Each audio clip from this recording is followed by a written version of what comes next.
News. पूरी दुनिया में अब तक कोरोना वायरस ने हाहाकार मचाया है। कोरोना वायरस ने अब तक दुनिया के तमाम देशों को धूल चटाई है, फिर चाहे वो देश कितना भी स्ट्रॉन्ग पोजीशन में और कितना ही शक्तिशाली क्यों ना हो। बड़े बड़े देश तो मिसाइल और हथियार बनाने के होड़ में ही रह गए, लेकिन चीन के वुहान शहर से निकले कोरोना वायरस का अभी तक कोई भी देश एक पक्का इलाज यानी एक वैक्सीन तक नहीं बना पाया, क्योंकि दुनिया के ऐसे कई देश हैं जो दूसरे यानी अपने कॉम्पिटिटर देश से आगे निकलने के लिए कुछ भी कर सकते हैं, मगर यहाँ मामला अब उल्टा हो गया है। कोरोना वायरस से बड़ी मार को दुनिया के यही तमाम देश और उनकी जनता झेल रही है। अब बात करें भारत की, तो भारत ने अभी तक दुनिया के सभी देशों से बेहतर काम किया है, जिस वजह से पूरी दुनिया भारत से सीख ले रही है और भारत के पड़ोसी देश तो भारत से मदद भी मांग रहे हैं। अभी कुछ दिन पहले आपने ये सुना तो होगा कि भारत ने अमेरिका के रिक्वेस्ट करने पर अमेरिका को SCQ यानी हाइड्रोक्सीक्लोरोक्विन दवा दी है, जिसके बाद से काफी देश अब भारत से कोरोना वायरस से लड़ने के लिए मदद मांग रहे हैं। आइए अब जानते हैं कि भारत इस कोरोना वायरस से एक युद्ध स्तर की लड़ाई कैसे लड़ रहा है और आगे किस प्रकार कोरोना वायरस से दो हाथ करने के लिए तैयार है। चीन में कोरोना वायरस ने जब अपना रंग रूप दिखाना शुरू किया, तभी मोदी सरकार ने इस वायरस को गंभीरता से लेना शुरू कर दिया था, लेकिन उधर WHO ने उस वक्त तक भी इसको महामारी घोषित नहीं किया था, मगर मोदी सरकार ने WHO की घोषणा का इंतजार न करते हुए तुरंत इस पर एक्शन लेना ही सही समझा। भारत ने अमेरिका से पहले ही विदेश से लौटने वाले यात्रियों की जांच शुरू कर दी थी। भारत में 22 जनवरी के करीब ही कोरोना वायरस को लेकर एयरपोर्ट पर जांच शुरू हो गई, लेकिन अमेरिका ने 25 जनवरी के बाद से ये कदम उठाया। अमेरिकी मीडिया ने इस बात पर जोर भी डाला था कि कोरोना के कुछ मामले मिलने के बावजूद वहां की सरकार ने एयरपोर्ट पर इसकी जांच शुरू क्यों नहीं की। मोदी सरकार कोरोना वायरस से लड़ने के लिए अब पूरी तरह अपनी कमर कस चुकी थी, जिसके बाद PM नरेंद्र मोदी ने 24 मार्च 2020 को संपूर्ण भारत में लॉकडाउन की घोषणा कर दी। जब ये लॉकडाउन हुआ उस समय भारत में कोरोना मरीजों की संख्या 600 के करीब थी, लेकिन लॉकडाउन के 21 दिन खत्म होते होते इसकी संख्या में काफी वृद्धि हो गई, जिसकी मुख्य वजह तबलीगी जमात से जुड़े हुए लोग साबित हुए। आखिरकार PM नरेंद्र मोदी को 14 अप्रैल के बाद लॉकडाउन 18 दिन यानी 3 मई तक और आगे बढ़ाने का फैसला लेना पड़ा। इन 18 दिनों में भारत को भारत के अंदर ही भारत के लोगों की ही वजह से बहुत कुछ झेलना पड़ा। इन 18 दिनों में कोरोना वॉरियर्स पर हमले होने लगे और कोरोना मरीज क्वारंटीन सेंटर से भागने लगे। डॉक्टर्स पर कोरोना मरीज के थूकने और पुलिस पर ईंट पत्थर फेंकने जैसी घटनाएं सामने आने लगी।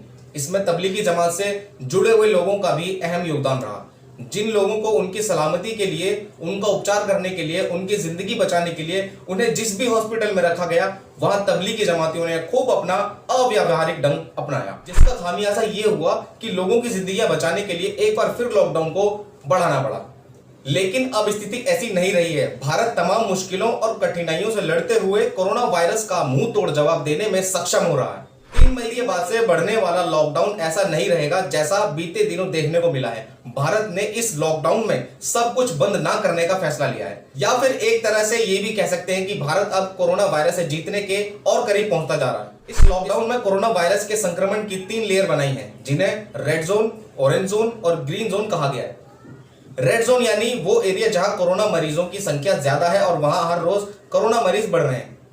वहां पर इस लॉकडाउन में कुछ भी छूट ना देते हुए उसे पूरी तरह से सील किया गया है। उस एरिया से ना तो कोई बाहर जा सकता है और ना ही कोई बाहर का व्यक्ति उस एरिया में आ सकता है। हालांकि इमरजेंसी सेवाएं 24 घंटे चालू रहेगी। ऑरेंज जोन वो एरिया है जहां कोरोना मरीजों की संख्या तो है, लेकिन बीते कुछ दिनों से जिसमें गिरावट आई है, वहां कुछ चीजों में छूट दी जाएगी।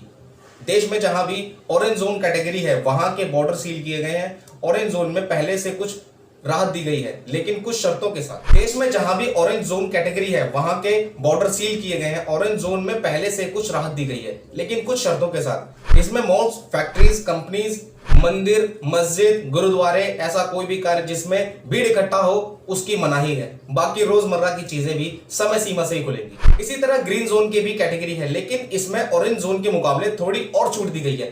ग्रीन जोन में कुछ कंपनीज, फैक्ट्रीज तो खुलेंगी, लेकिन सोशल डिस्टेंसिंग का पूरा पालन करना होगा। किसी भी दफ्तर में 5 से ज्यादा लोग नहीं होंगे और शादी समारोह में 50 से ज्यादा लोग शामिल नहीं हो सकते। ग्रीन जोन में स्पा, सैलून, पार्लर बंद रहेंगे, लेकिन शराब और पान की दुकान खुलेंगी, वो भी सोशल डिस्टेंसिंग के साथ। शराब की दुकान ग्रीन जोन एरिया में सिर्फ एक ही खुलेगी और इसमें सोशल डिस्टेंसिंग का खास ख्याल रखा जाएगा। इसमें कैब्स बुक कर सकते हैं, लेकिन एक कार में ड्राइवर को लगाकर 2 ही व्यक्ति रहेगा और बाइक पर 1 व्यक्ति की ही अनुमति रहेगी। फिलहाल ये मानना पड़ेगा कि भारत कोरोना वायरस से लड़ने में बाकी देशों के मुकाबले काफी बेहतर कर रहा है। आपको बता दें कि दुनिया में कोरोना वायरस से मरने वालों की संख्या 2,34,000 पहुंच चुकी है। वहीं भारत में मरने वालों का आंकड़ा 1200 के आसपास पहुंच चुका है और 35,000 से ज्यादा लोग संक्रमित हैं। हमारा आपसे निवेदन है कि आप अपना और अपनों का ख्याल रखें, सोशल डिस्टेंसिंग का पालन करें, घर के बाहर बुजुर्गों और बच्चों को न जाने दें, साफ सफाई का विशेष ध्यान रखें, खुद भी घर में रहें, सुरक्षित रहें। धन्यवाद।